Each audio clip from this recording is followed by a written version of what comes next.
En y repensant, j'aurais dû savoir que le divorce n'était que le début. On ne passe pas 23 ans avec quelqu'un pour le connaître vraiment. Pas au fond. 2 ans de silence, puis 3 coups frappés à ma porte à 7 heures du matin. C'est là que j'ai appris ce qu'elle avait réellement manigancé. Je m'appelle Daniel Mercier, mais tout le monde m'appelle Dan. J'ai 60 ans et pendant 32 ans, j'ai travaillé comme opérateur sur des équipements de traitement chimique dans la vallée de la Chimie, au sud de Lyon. Un bon boulot syndiqué, un salaire régulier, le genre de travail qui m'a permis d'élever une fille et d'acheter une maison. J'ai pris ma retraite il y a 18 mois avec une pension correcte, pensant avoir mérité un peu de paix et de tranquillité. 2 ans après avoir divorcé de ma femme infidèle, la police a débarqué chez moi à l'improviste. C'était un mardi matin de février, à 7h15 précise. J'étais debout dans ma cuisine en t-shirt et jean, ma tasse de café à mi-chemin de mes lèvres, quand j'ai entendu 3 coups secs sur ma porte d'entrée. Le genre de coup qui ne demande pas la permission, mais qui annonce une arrivée. J'ai ouvert la porte pour trouver 2 inspecteurs sur mon perron. Leur badge de la police nationale accrochait la faible lumière du soleil d'hiver. Derrière eux, je pouvais voir le rideau de ma voisine, Madame Petit, bouger. De l'autre côté de la rue, le vieux Henri était soudainement très intéressé par sa boîte aux lettres. Le premier officier était une femme, peut-être 45 ans, avec des yeux perçants qui semblaient avoir vu trop de menteurs. Capitaine Lise Piquet, disait sa carte plus tard. Monsieur Mercier, a-t-elle demandé.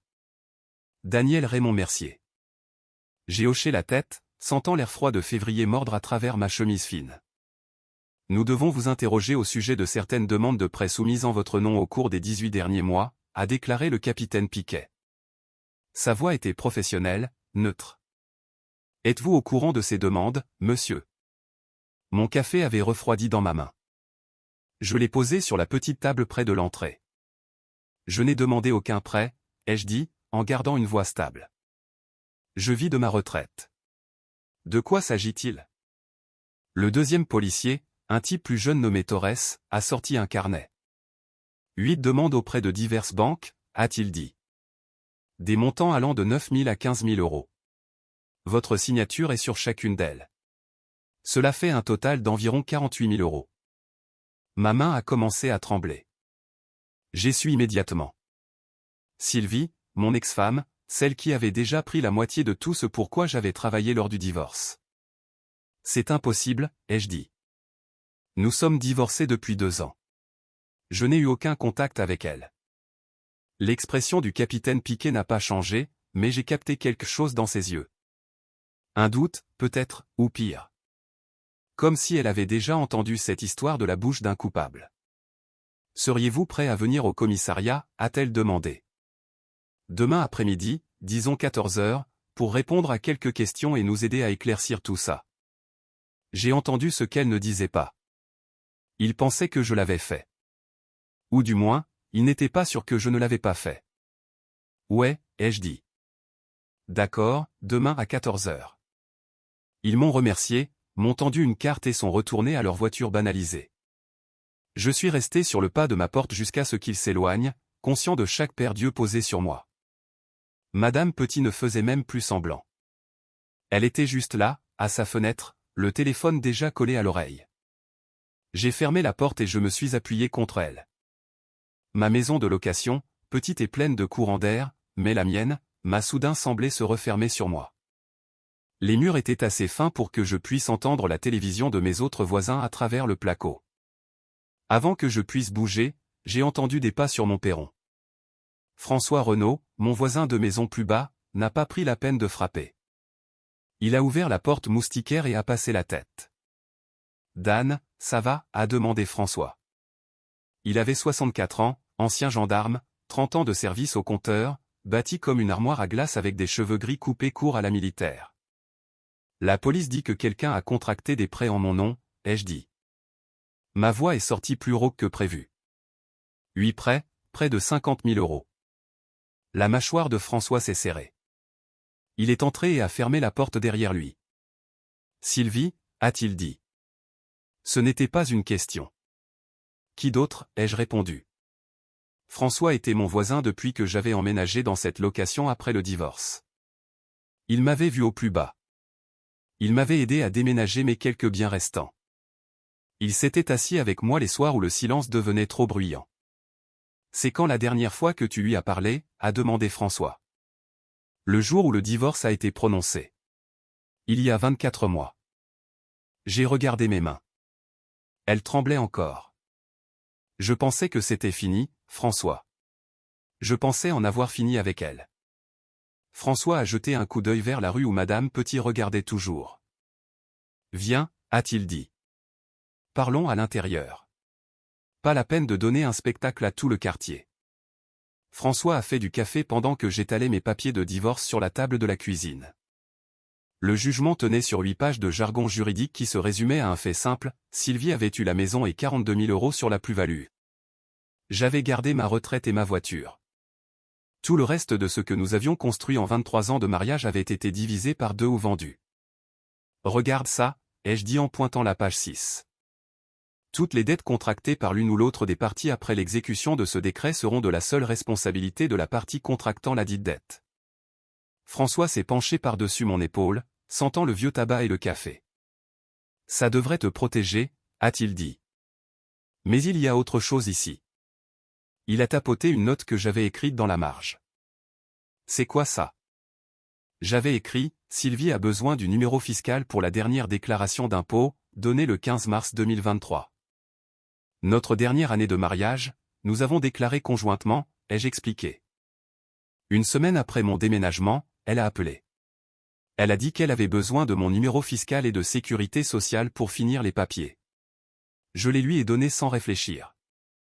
Dan, a dit doucement François. C'est comme ça qu'elle a fait. Mon estomac s'est retourné. 23 ans de mariage et je lui avais donné les clés pour me détruire sans une seconde pensée. Mon téléphone a vibré. Émilie, ma fille, rappelait enfin.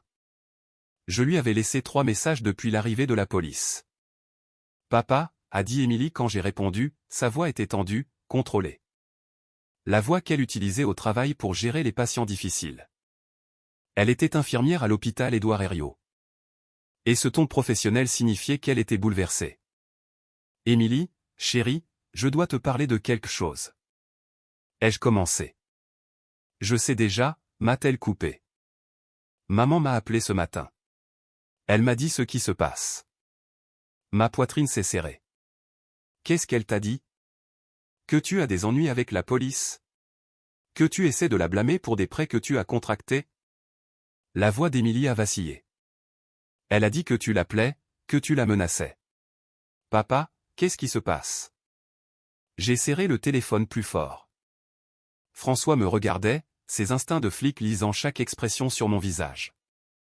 Émilie, écoute-moi, ai-je dit en gardant une voix stable. Je n'ai pas appelé ta mère. Je ne lui ai pas parlé depuis le divorce. Elle ment. Elle pleurait, papa. Elle pleurait vraiment. Bien sûr qu'elle pleurait.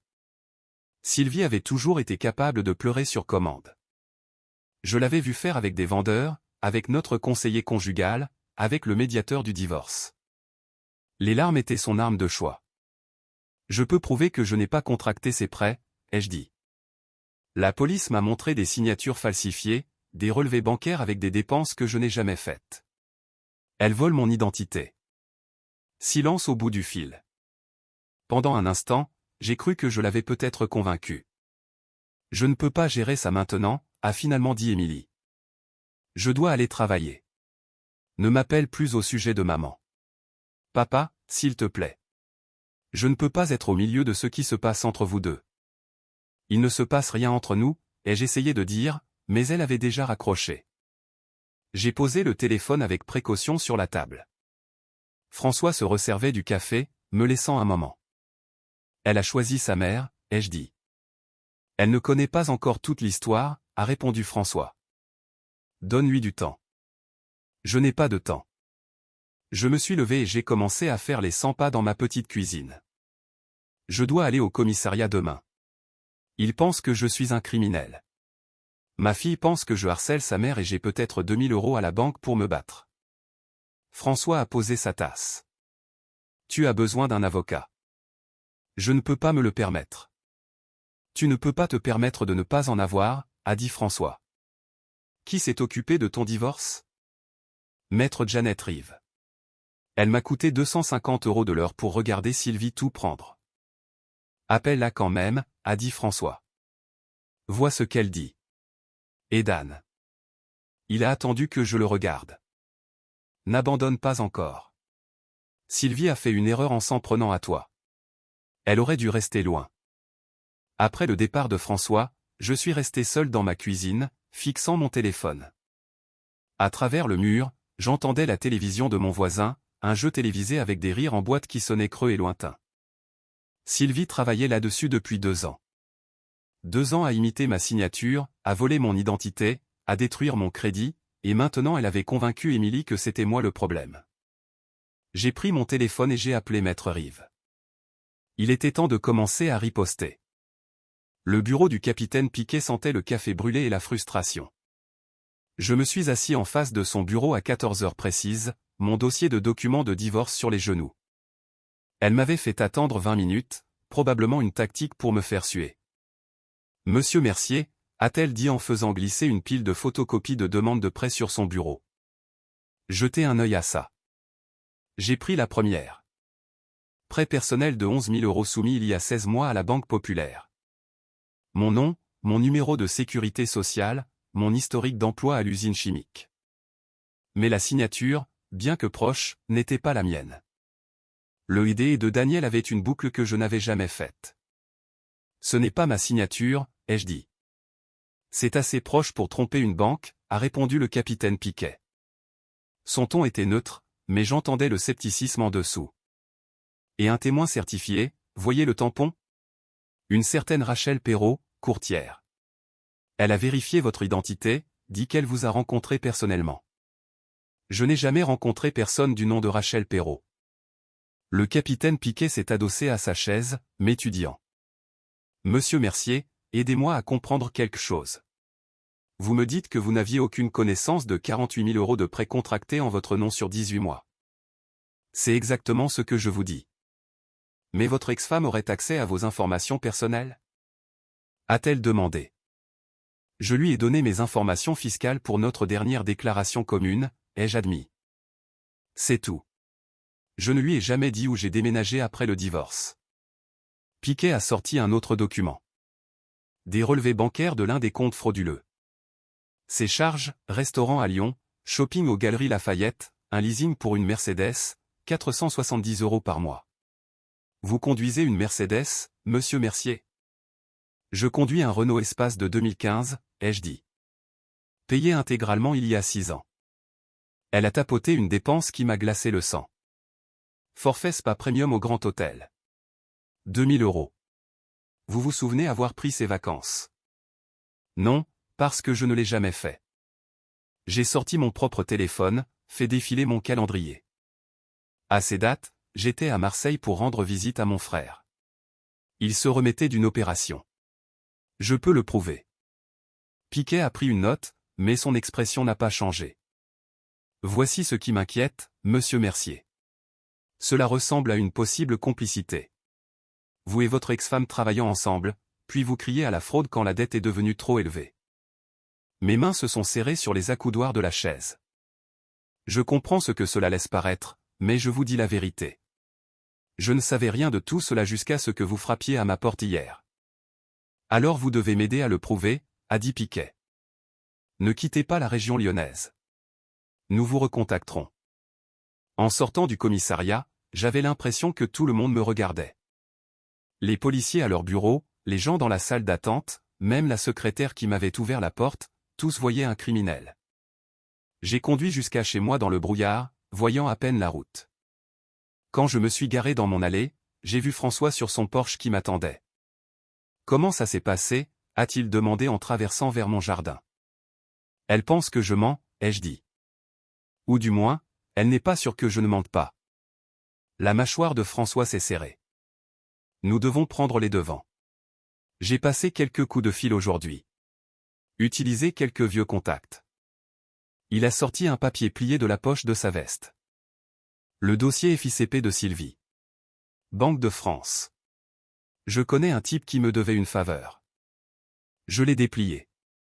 J'ai scanné les chiffres. Sylvie avait été fichée à la Banque de France peu après le divorce. Interdit bancaire. Trop de crédits impayés en 6 mois.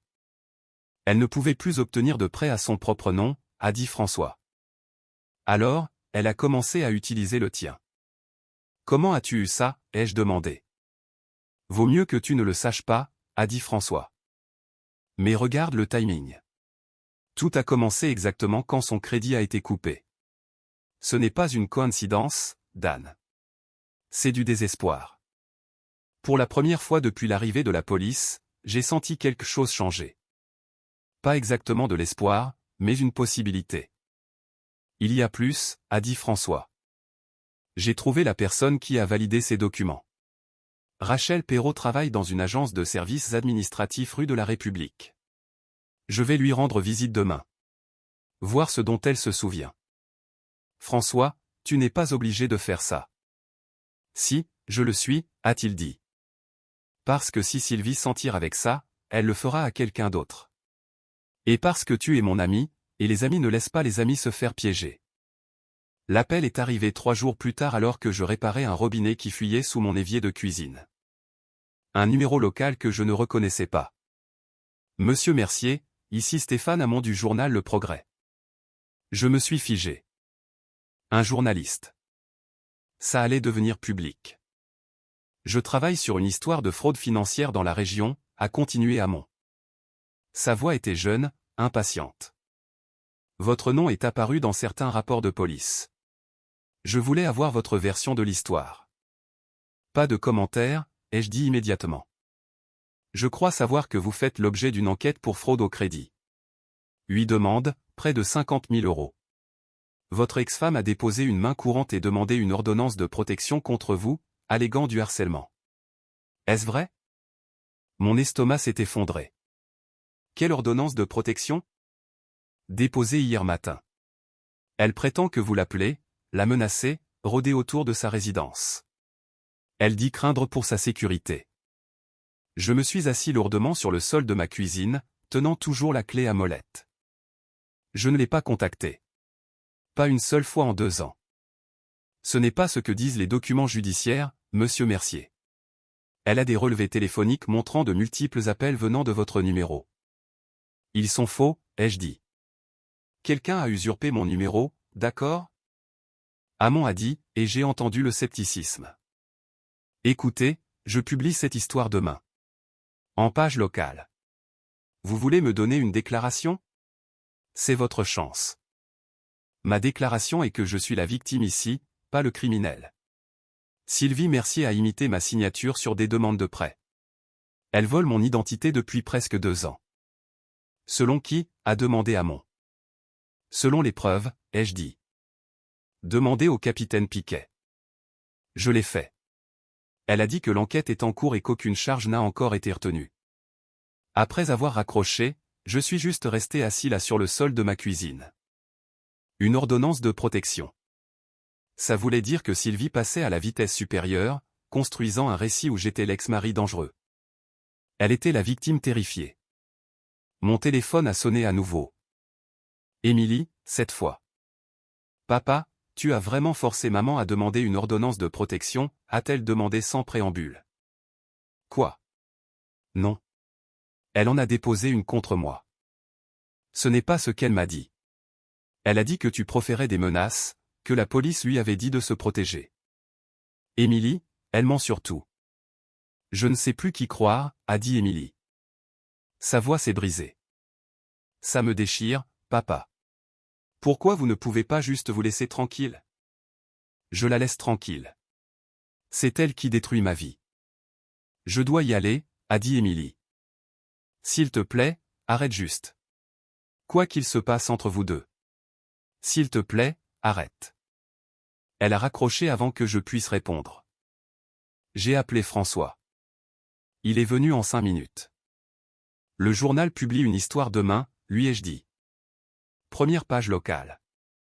Et Sylvie a déposé une demande de protection. Elle prétend que je la menace. L'expression de François s'est assombrie. Elle t'encercle, rendant plus difficile pour toi de te défendre. Comment combattre quelqu'un qui est prêt à mentir surtout avec la vérité? François a dit, j'ai parlé à Rachel Perrault aujourd'hui. L'agente administrative. Elle se souvient de Sylvie. Elle dit qu'une femme correspondant à sa description lui a payé 200 € en liquide pour tamponner des documents sans rien vérifier. Témoignera-t-elle? Elle a peur. Elle ne veut pas d'ennui, mais je l'ai convaincue d'écrire une déclaration. François a sorti une page manuscrite. Ce n'est pas grand-chose, mais c'est quelque chose. Mon téléphone a vibré. Texto d'un numéro que je ne connaissais pas. Tu vas payer pour ce que tu m'as fait. Je ferai en sorte que tout le monde sache quel genre d'homme tu es vraiment. J'ai montré à François. Il a pris une capture d'écran avec son propre téléphone.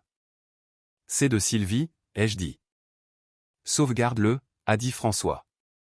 Sauvegarde tout. Elle devient négligente, Dan.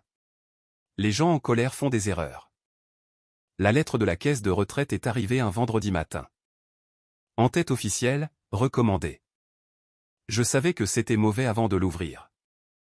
Cher Monsieur Mercier, en raison d'une enquête criminelle en cours concernant vos activités financières, nous suspendons temporairement vos versements mensuels de retraite en attendant la résolution de l'affaire. Ceci est une procédure standard lorsque des allégations de fraude sont impliquées. Mes mains sont devenues engourdies. La retraite était tout ce que j'avais. 1600 € par mois qui couvraient mon loyer, les charges, la nourriture et les médicaments que je prenais pour l'attention. Sans ça, j'avais peut-être 3 semaines avant d'être à la rue. J'ai appelé le bureau des retraites immédiatement. J'ai été transféré 3 fois avant d'atteindre quelqu'un qui pouvait vraiment me parler. Monsieur Mercier, je comprends votre frustration, a dit la femme, sa voix professionnellement compatissante. Mais quand il y a une enquête de police impliquant une fraude potentielle sur les comptes, nous devons protéger le fond. C'est la politique. Je suis la victime ici, ai-je dit, me forçant à rester calme. Mon ex-femme a imité ma signature. Je n'ai commis aucune fraude. Alors je suis sûr que cela sera résolu rapidement et vos prestations seront rétablies. Rapidement comment? Cela dépend de l'enquête. Ça peut être des semaines, ça peut être des mois. Des mois. Je ne pouvais pas tenir des mois. Après avoir raccroché, je suis resté assis à fixer la lettre. Puis mon téléphone a sonné. Un numéro que je ne reconnaissais pas, mais j'ai répondu quand même. Monsieur Mercier, ici Karine Philippe du Crédit Agricole. J'appelle au sujet de votre prêt automobile. Vous avez 3 mois de retard sur les paiements. Quel prêt automobile? Ma voiture est payée. Selon nos dossiers, vous avez contracté un prêt de 12 000 € engageant votre Renault Espace de 2015 il y a 8 mois. Vous avez manqué les 3 derniers paiements. Si nous ne recevons pas de paiement sous 10 jours, nous entamerons une procédure de saisie. Ma voiture, la seule chose qu'il me restait qui était vraiment à moi. Sylvie avait réussi à obtenir un prêt sur titre contre elle sans que je le sache. C'est de la fraude, ai-je dit. Je n'ai jamais contracté ce prêt. Monsieur, nous avons votre signature sur la demande et la carte grise. Vérifiez cette signature avec mon permis de conduire. Elle ne correspondra pas. Je ferai une note dans votre dossier, mais tant que les problèmes juridiques ne sont pas résolus, le prêt reste en défaut. 10 jours, Monsieur Mercier. Elle a raccroché. Je suis sorti, j'ai regardé ma voiture garée dans l'allée. Mon père m'avait aidé à l'acheter il y a 6 ans, juste avant sa mort. Nous étions allés chez le concessionnaire ensemble, avions négocié le prix, serré la main du vendeur. C'était la dernière chose que nous avions faite ensemble. Et maintenant Sylvie prenait ça aussi. François m'a trouvé assis sur les marches de mon Porsche 1 heure plus tard. T'as une sale tête, a-t-il dit. Je lui ai parlé de la retraite, du prêt auto. Elle essaie de te briser, a dit François. Financièrement, émotionnellement, de toutes les manières possibles. Ça marche. Non. François s'est assis à côté de moi. Ça ne marche pas parce que tu es toujours debout et j'ai quelque chose qui pourrait t'aider. Il a sorti son téléphone, m'a montré une page Facebook. J'ai trouvé le petit ami de Sylvie. Bruno Hoffmann, conseiller municipal, marié, 2 enfants, fait campagne sur les valeurs familiales. J'ai regardé la photo de profil. Un type propre sur lui dans la quarantaine, drapeau tricolore en arrière-plan, femme et enfant souriant à ses côtés. C'est celui pour qui elle m'a quitté, ai-je dit. Ouais. Et il a beaucoup à perdre si ça se sait. François a fait défiler d'autres photos. Regarde ça. Posté il y a 3 semaines. Vacances en famille à Marrakech. 3200 € de club et de vol. Le même montant que l'un des prêts frauduleux. Elle dépense l'argent volé en vacances avec son petit ami, ai-je dit. Et il est soit dans le coup, soit incroyablement stupide, a dit François. Quoi qu'il en soit, ça nous donne un levier. Mon téléphone a vibré. Texto d'un numéro inconnu. Ça fait quoi, Dan? De tout perdre. C'est ce que tu m'as fait. Maintenant tu sais ce que ça fait, Sylvie. Elle m'observait. Elle savait d'une manière ou d'une autre pour la retraite et la voiture. J'ai montré le texto à François. Sauvegarde-le, a-t-il dit. Mais plus important encore, réponds. Fais-la parler. Les gens en colère avouent. J'ai tapé, je ne t'ai jamais rien fait. Tu m'as quitté, tu te souviens. La réponse est venue vite. Tu as gâché ma vie. 23 ans perdus avec un raté. Je mérite mieux. Je mérite ce que tu m'as pris. Qu'est-ce que je t'ai pris? Tout. Ma jeunesse, mes rêves, ma chance de bonheur. Tu me dois ça. Et je viens encaisser. François lisait par-dessus mon épaule. Voilà. Elle pense qu'elle a le droit de te détruire. Ce n'est pas le texto de quelqu'un qui a peur. C'est quelqu'un qui se sent justifié. Un autre texto. Bruno me traite mieux en un jour que toi en 23 ans. Il m'achète des choses, m'emmène dans des endroits, me fait me sentir valorisé. Est-ce que Bruno t'aide à prendre des prêts en mon nom? J'ai tapé. Longue pause. Puis, tu ne peux rien prouver. Pas un déni, presque un aveu. Capture d'écran de tout, a dit François. On va la coincer. L'appel est arrivé à 2 heures du matin. J'étais réveillé de toute façon, allongé dans mon lit, fixant le plafond, faisant des maths dans ma tête. Loyer dû dans 8 jours. Paiement de la voiture dû dans 10. Pas d'argent de retraite qui rentre. Peut-être 800 € restants sur mon compte chèque. J'ai répondu à la première sonnerie. Papa. La voix d'Émilie. Mais bizarre. Tremblante. Effrayée. Et M? Qu'est-ce qui ne va pas? Je suis à l'hôpital. Je suis de garde. J'ai besoin que tu viennes. Mon cœur s'est arrêté. Tu es blessé? Non, je travaille. Mais papa, je dois te parler. S'il te plaît, peux-tu venir? 20 minutes plus tard, je suis entré aux urgences. Émilie m'a retrouvé dans le couloir à l'extérieur du poste des infirmières. Sa blouse avait des taches de sang, ses cheveux tirés en une queue de cheval désordonnée. Elle avait l'air épuisée. Qu'est-ce qui se passe? Ai-je demandé. Elle m'a tiré dans une salle de consultation vide. A fermé la porte. Je suis allé chez maman ce soir après mon service, a dit Émilie, pour lui rendre des plats qu'elle m'avait prêtés. La porte était déverrouillée, alors je suis entré. Elle a fait une pause, choisissant ses mots avec soin. Papa, elle a ton courrier. Des piles. Relevé bancaire, offre de carte de crédit, avis de retraite, tous adressés à toi, tous ouverts. Mes jambes se sont senties faibles. Combien? Des mois. Peut-être un an. J'ai pris des photos avant qu'elles ne me surprennent. Émilie a sorti son téléphone, m'a montré image après image. Mon courrier est allé sur la table de cuisine de Sylvie. Certains dataient d'il y a 18 mois. Elle est devenue folle quand elle m'a vu prendre des photos, a continué Émilie. Elle a commencé à hurler que je la trahissais, que tu m'avais monté contre elle. Elle a dit des choses, papa, des choses horribles sur toi. À propos de nous? Quelle chose? Les yeux d'Émilie se sont remplis de larmes. Elle a dit qu'elle méritait tout ce qu'elle t'avait pris, que tu lui devais pour avoir gâché ses meilleures années. Elle a dit qu'elle planifiait ça depuis avant le divorce, qu'elle allait te saigner à blanc, et qu'il n'y avait rien que tu puisses faire. J'ai attiré Émilie dans une étreinte. Elle s'est accrochée à moi comme si elle se noyait. Je suis tellement désolé, a-t-elle chuchoté. J'aurais dû te croire dès le début. Elle me ment depuis tout ce temps. Ce n'est pas ta faute, ai-je dit. Si, ça l'est. Je l'ai choisie elle plutôt que toi. Je l'ai laissé m'empoisonner contre toi. Émilie s'est reculée, a essuyé ses yeux. Mais je te choisis toi maintenant. J'ai envoyé ces photos sur mon email, sur le cloud, à 3 endroits différents. Elle ne peut pas les effacer. Est-ce qu'elle t'a vu les envoyer? Je ne pense pas. Mais papa, elle escalade. Elle sait que je sais maintenant.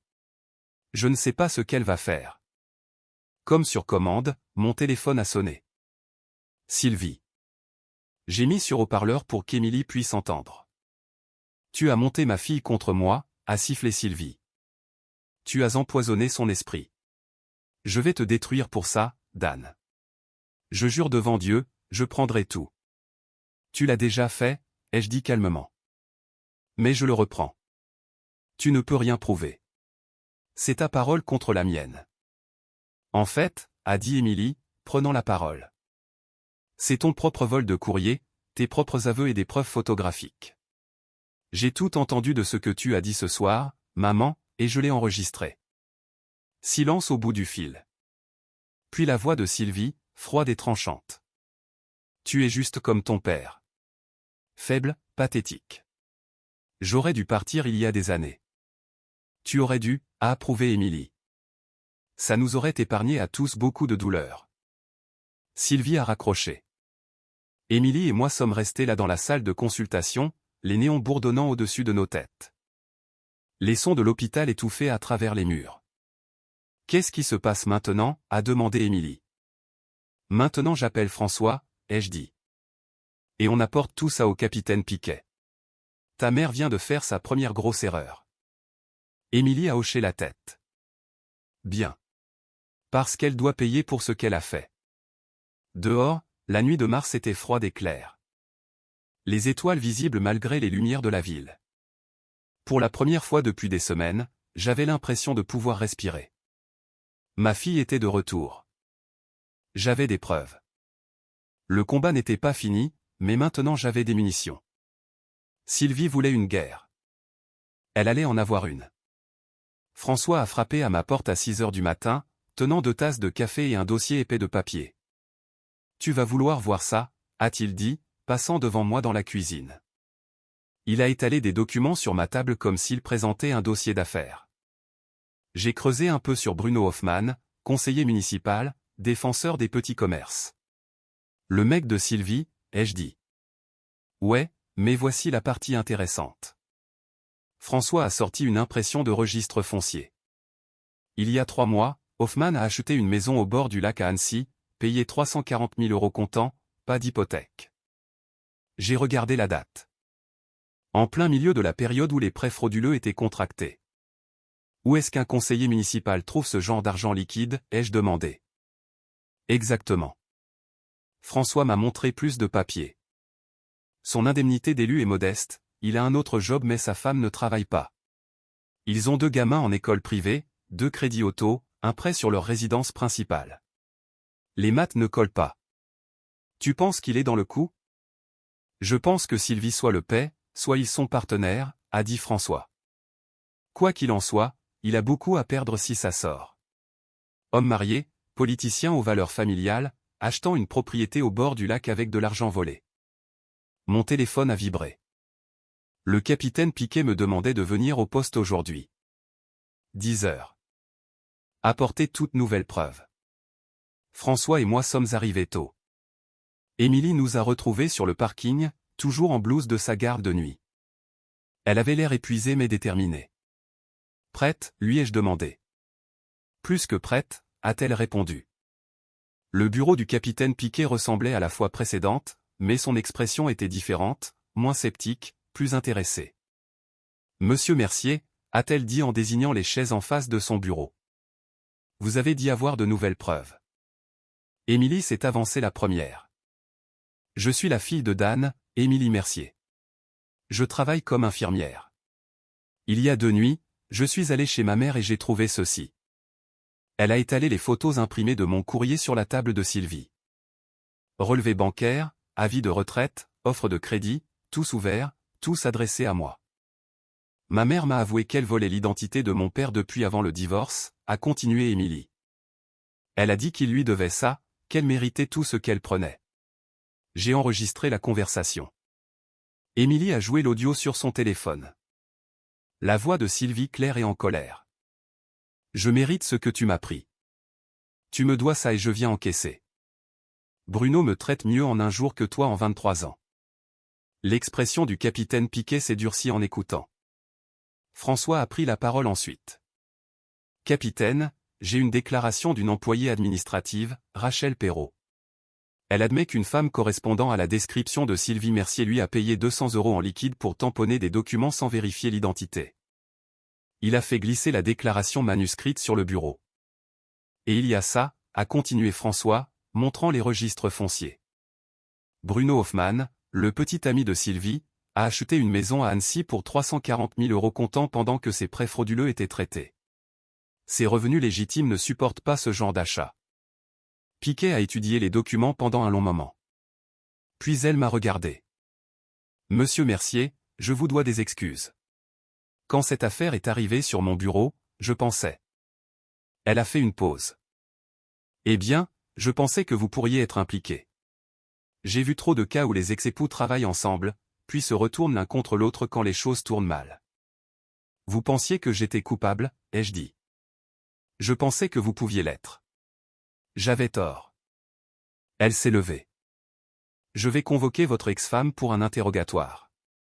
Et je vais avoir une conversation avec monsieur Hoffmann. S'il a bénéficié de fonds volés, cela fait de lui un complice. Et pour ma retraite, ai-je demandé. Mon prêt Toto? Je contacterai la caisse de retraite aujourd'hui avec mes conclusions. Pour le prêt auto, vous devrez déposer une plainte pour usurpation d'identité. Utilisez ce numéro de dossier. Elle l'a écrit sur une carte. La banque devrait coopérer une fois qu'elle verra l'enquête criminelle. En sortant du poste, je me sentais plus léger que depuis des semaines. Émilie a passé son bras sous le mien. On l'a fait, papa, a-t-elle dit. Pas encore, ai-je répondu. Mais on est proche. François nous a conduits à une brasserie Cours Lafayette. Autour de café et de croissants, nous avons planifié notre prochain mouvement. Sylvie va savoir qu'on est allé à la police, a dit Émilie. Elle va paniquer. Bien, a dit François. Les gens paniqués font des erreurs. Nous devons juste être prêts quand elle en fera. Mon téléphone a vibré. Texto de Sylvie. Tu vas regretter ça. Vous tous. Je l'ai montré à François et Émilie. Sauvegarde-le, a dit François. Ajoute-le à la pile de preuves. Un autre texto. Bruno a des avocats. Des vrais avocats. Vous ne prouverez jamais rien. Elle a peur, a observé Émilie. Elle ne nous menacerait pas si elle ne l'avait pas. Un troisième texto. Émilie, chérie, ton père te manipule. Il est malade. Il a besoin d'aide. S'il te plaît, appelle-moi. La mâchoire d'Émilie s'est serrée. Elle a tapé une réponse.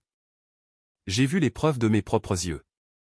Maman, tu n'es pas la victime ici. Arrête de faire semblant. Pas de réponse après ça. L'avis d'expulsion est arrivé 3 jours plus tard. Scotché à ma porte. En-tête officielle de l'agence immobilière. Défaut de paiement de loyer. Vous avez 5 jours pour libérer les lieux. J'avais payé mon loyer. Je savais que je l'avais fait. J'ai vérifié mon relevé bancaire et c'était là. Le virement était passé il y a 2 semaines. Comme toujours. J'ai appelé l'agence.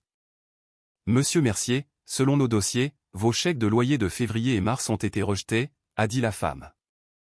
Nous avons envoyé des avis à votre adresse, mais vous n'avez pas répondu.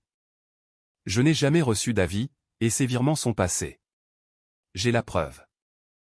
Laissez-moi sortir votre dossier. Pause. Bruit de clavier. Oh, je vois le problème. Nous avons envoyé les avis au 2847 rue des Alouettes. N'est-ce pas votre adresse actuelle? Non, je vis au 1635 rue des Chênes. Selon le système, vous avez déposé un formulaire de changement d'adresse il y a 6 semaines. Mis à jour votre adresse postale rue des Alouettes. Mon estomac a chuté. Je n'ai jamais déposé de changement d'adresse. Eh bien, quelqu'un l'a fait. C'est dans notre système avec votre signature. Sylvie. Elle avait changé mon adresse postale pour que je ne reçoive pas les avis d'expulsion. Elle me voulait à la rue avant que je puisse riposter. J'ai conduit jusqu'à l'agence avec mes relevés bancaires et mon bail. Ça a pris 2 heures et 3 superviseurs, mais finalement ils ont accepté d'annuler l'expulsion. Quelqu'un avait imité ma signature sur le formulaire. Nous devrons déposer une plainte, a dit le gérant. C'est de la fraude. J'en ai déjà une ouverte, ai-je répondu. Ajoutez ça à la pile. Cet après-midi-là, François a appelé. Allume France 3 régions. Maintenant. J'ai allumé ma télé, journal local de midi, et il y avait Bruno Hoffmann debout sur les marches de l'hôtel de ville avec sa femme et son avocat. Ces allégations sont complètement fausses, disait Hoffmann, lisant une déclaration préparée. Je n'ai jamais été impliqué dans aucune activité frauduleuse. Mes achats immobiliers ont été faits avec des fonds légitimes provenant d'investissements familiaux. C'est clairement une attaque politiquement motivée par des opposants qui veulent nuire à ma réputation avant les prochaines élections. Le journaliste a demandé, Monsieur le conseiller, quelle est votre relation avec Sylvie Mercier? Madame Mercier est une connaissance via des affaires immobilières. Rien de plus. Toute suggestion contraire est diffamatoire. François a rappelé. Il ment comme un arracheur de dents. Je sais, ai-je dit. Mais voici le truc, a continué François. Il a la trouille. Il a amené sa femme, amené un avocat, convoqué une conférence de presse. Ce n'est pas ce que font les innocents. Ce soir-là, mon téléphone a sonné. Numéro que je ne reconnaissais pas, mais un indicatif de Lyon. Monsieur Mercier, ici le père Guillaume de la paroisse Sainte-Marie. Je crois que votre ex-femme Sylvie fréquente notre église. Je n'avais jamais été très église, mais Sylvie avait commencé à y aller régulièrement après le divorce. Partie de sa réinvention en tant que femme lésée. Oui, ai-je dit prudemment. Monsieur Mercier, je dois vous parler de quelque chose de troublant. Seriez-vous prêt à me rencontrer demain matin? À l'église peut-être. De quoi s'agit-il? Je préférerais en discuter en personne si cela ne vous dérange pas. Cela concerne Sylvie et certaines irrégularités financières impliquant les fonds de l'église. Mon cœur a commencé à battre fort. Quel genre d'irrégularité? Demain matin, Monsieur Mercier. 9 heures, j'expliquerai tout. Il a raccroché avant que je puisse poser plus de questions. J'ai appelé François immédiatement. Le prêtre de l'église de Sylvie vient de m'appeler, ai-je dit. Il veut me voir demain. Parle d'irrégularité financière et de fonds de l'église. François est resté silencieux un moment. Tu penses qu'elle a volé son église? À ce stade, je ne sais pas de quoi elle est capable. Je viens avec toi, a dit François.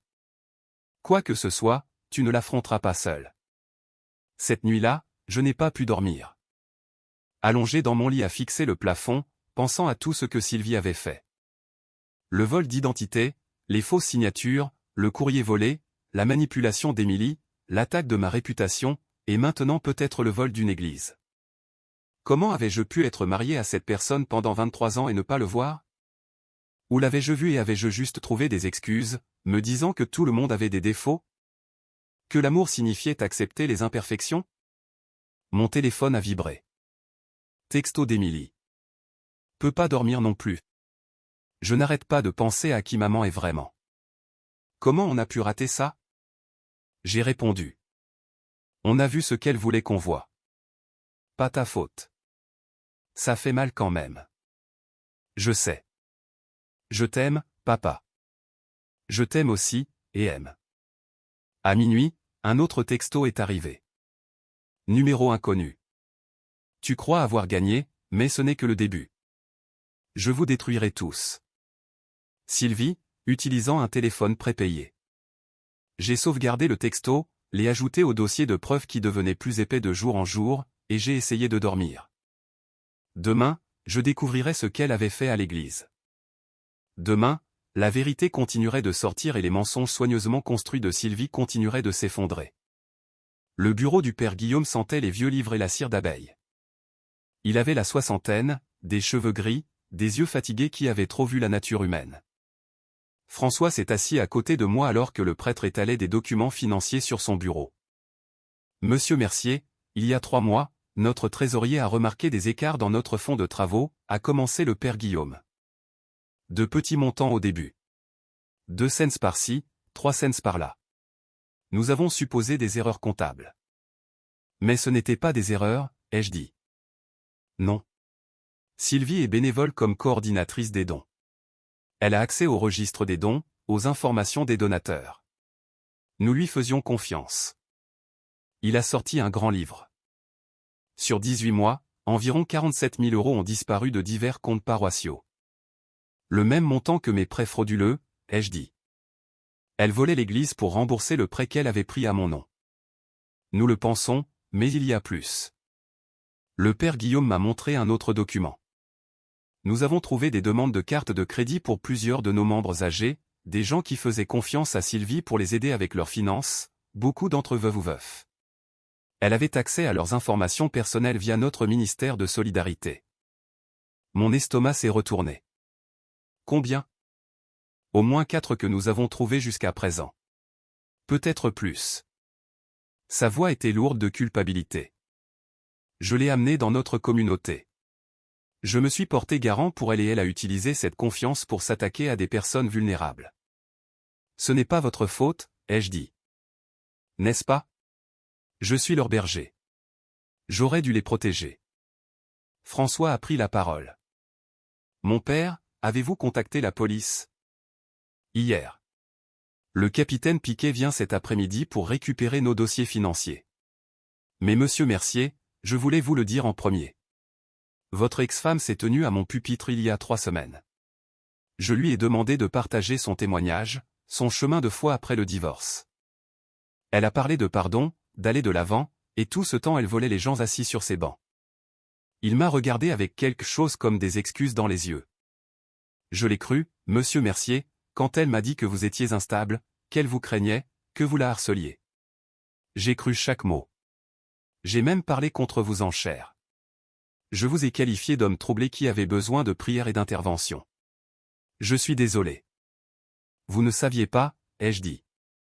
J'aurais dû. Les signes étaient là. Je ne voulais juste pas les voir. En sortant de l'église, François a mis sa main sur mon épaule. 4 victimes de plus, a-t-il dit. Peut-être plus. Elle est finie, Dan. Il n'y a pas d'échappatoire à ça. Cet après-midi-là, le capitaine Piquet a appelé. Bruno Hoffmann avait été arrêté. Complicité de fraude, recel, blanchiment d'argent. Sa carrière politique était terminée. Son mariage était terminé. Et il risquait 5 à 10 ans de prison. Il est prêt à témoigner contre Sylvie en échange d'une peine réduite, a dit Piquet. Il dit qu'elle a tout planifié. Il a juste fourni l'argent et la couverture politique. Il ment probablement sur son niveau d'implication, mais on prendra ce qu'on peut avoir. Et Sylvie, ai-je demandé. On l'interpelle demain matin. Multiples chefs d'accusation d'usurpation d'identité, fraude, détournement de fonds, abus de faiblesse. Elle risque 20 à 25 ans. Son avocat parle déjà d'un plaidoyer de culpabilité. 25 ans. Sylvie aurait 80 ans à sa sortie. Si elle sortait. Il y a encore une chose, a dit Piquet. Nous avons trouvé des preuves qu'elle prévoyait de disparaître. Faux passeport, compte bancaire offshore, billets d'avion pour le Costa Rica. Elle allait vider tous les actifs possibles et s'évaporer le mois prochain. Vous l'avez exposé juste à temps, monsieur Mercier. Ce soir-là, Émilie est venue avec le dîner. Lasagne maison, la recette de sa grand-mère. Nous avons mangé dans ma petite cuisine et pour la première fois depuis des mois, le silence semblait confortable au lieu d'oppressant. L'hôpital a appelé, a dit Émilie. Ta retraite est entièrement rétablie. Ils envoient un chèque pour les mois manqués. Bien, ai-je dit. Je peux enfin te rembourser pour les courses. Tu ne me dois rien, papa. Si, je te dois. Tu es resté à mes côtés quand tout le monde est parti, même quand ta propre mère te mentait. Émilie a posé sa fourchette. Papa, je dois te demander quelque chose. Comment as-tu fait pour rester marié avec elle pendant 23 ans? Comment n'as-tu pas vu ce qu'elle était? J'y ai réfléchi un long moment. J'en ai vu des morceaux, ai-je admis. Les mensonges, la manipulation, la façon dont elle pouvait déclencher les larmes chaque fois qu'elle avait besoin de quelque chose. Mais je me disais que tout le monde avait des défauts. Que l'amour signifiait accepter les imperfections. Et je ne voulais pas admettre que j'avais fait une erreur. Je ne voulais pas admettre que j'avais gâché toutes ces années avec quelqu'un qui ne m'aimait pas en retour. Elle t'aimait, a dit Émilie à sa manière brisée. Non, ai-je dit fermement. L'amour ne vole pas. L'amour ne détruit pas. Ce que Sylvie ressentait pour moi, c'était de la possession, pas de l'amour. Et je suis content que ce soit fini. Le procès a duré 3 semaines. Sylvie a plaidé non coupable malgré la montagne de preuves contre elle. Son avocat a essayé de la dépeindre comme une victime de maladie mentale, d'un mariage abusif, de circonstances indépendantes de sa volonté. Le jury n'a pas marché. Ils ont entendu le trésorier de l'église parler des fonds volés. Ils ont entendu 4 victimes âgées qui avaient fait confiance à Sylvie. Ils ont entendu le témoignage d'Émilie sur la découverte du courrier volé et les aveux de Sylvie. Ils ont entendu les appels téléphoniques enregistrés où Sylvie admettait tout. Et ils ont entendu Bruno Hoffmann, qui a témoigné que Sylvie avait planifié tout le stratagème, qu'elle l'avait manipulé pour l'aider, qu'elle avait utilisé ses connexions politiques pour retarder l'enquête. Le jury a délibéré pendant 6 heures. Coupable sur tous les chefs d'accusation. Le juge l'a condamné à 18 ans de prison ferme. Une peine exemplaire. Bruno Hoffmann a pris 5 ans pour son rôle de complice. Je me suis assis dans la salle d'audience et j'ai regardé le visage de Sylvie alors qu'il l'emmenait menotter. Elle m'a regardé une fois et j'ai vu quelque chose que je n'avais jamais vu dans ses yeux auparavant. La peur. Pas de la prison. La peur d'avoir enfin perdu le contrôle. Que ses manipulations aient échoué. Que le monde ait vu qui elle était vraiment. Je n'ai rien ressenti. Pas de satisfaction, pas de colère, pas de tristesse. Juste du soulagement que ce soit enfin fini. 4 mois plus tard, je me tenais dans mon nouvel appartement. Pas une location cette fois. Un petit appartement que j'avais acheté avec l'argent d'un règlement contre les banques qui n'avaient pas réussi à détecter la fraude de Sylvie. 2 chambres, ma propre place de parking, une vue sur le parc de la Tête d'Or. François m'a aidé à emménager, comme il m'avait aidé à emménager dans la location 2 ans plus tôt. Mais cette fois, c'était différent. Cette fois, ça ressemblait à un début plutôt qu'à une fin. Émilie est arrivée avec le déjeuner. Elle avait été promue à l'hôpital, voyait quelqu'un de nouveau. Elle avait l'air plus heureuse que je ne l'avais vue depuis des années. « Papa, je suis fière de toi », a-t-elle dit, s'asseyant sur mon nouveau canapé. « Tu aurais pu abandonner. La plupart des gens l'auraient fait. Mais tu t'es battu. »« J'avais des gens bien pour m'aider », ai-je dit en regardant François. « Tu as fait le travail », a répondu François. « Je t'ai juste indiqué la bonne direction. » Mon téléphone a sonné. Capitaine Piquet. Monsieur Mercier, j'ai pensé que vous voudriez savoir.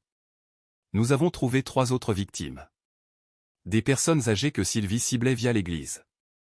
Nous les contactons maintenant pour les aider à récupérer leurs identités volées.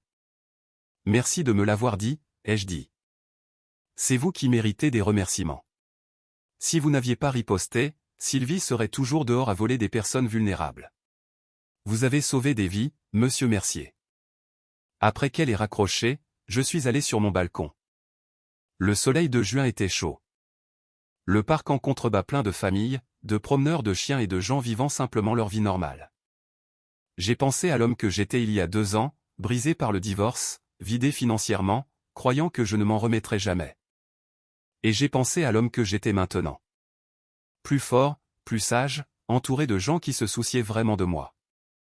Sylvie avait essayé de me détruire. Au lieu de cela, elle m'avait montré qui j'étais vraiment et qui était ma vraie famille. Émilie m'a rejoint sur le balcon, me tendant une bière. Au nouveau départ, a-t-elle dit, levant sa bouteille. À la survie, ai-je corrigé. Et aux gens qui nous aident à survivre. Nous avons trinqué et bu. En dessous de nous, le monde continuait de tourner. Les gens tombaient amoureux et divorçaient. Ils faisaient des erreurs et s'en remettaient. Ils faisaient confiance aux mauvaises personnes et apprenaient à faire confiance aux bonnes. Et quelque part dans une prison française, Sylvie apprenait que les actes ont des conséquences. Qu'on ne peut pas détruire les gens et s'en tirer comme ça. Que finalement, la vérité finit toujours par sortir. J'avais passé 23 ans avec une femme qui me voyait comme une cible. Maintenant, j'avais une fille qui m'aimait, un ami qui était resté à mes côtés quand personne d'autre ne l'avait fait, et une vie qui était enfin vraiment la mienne.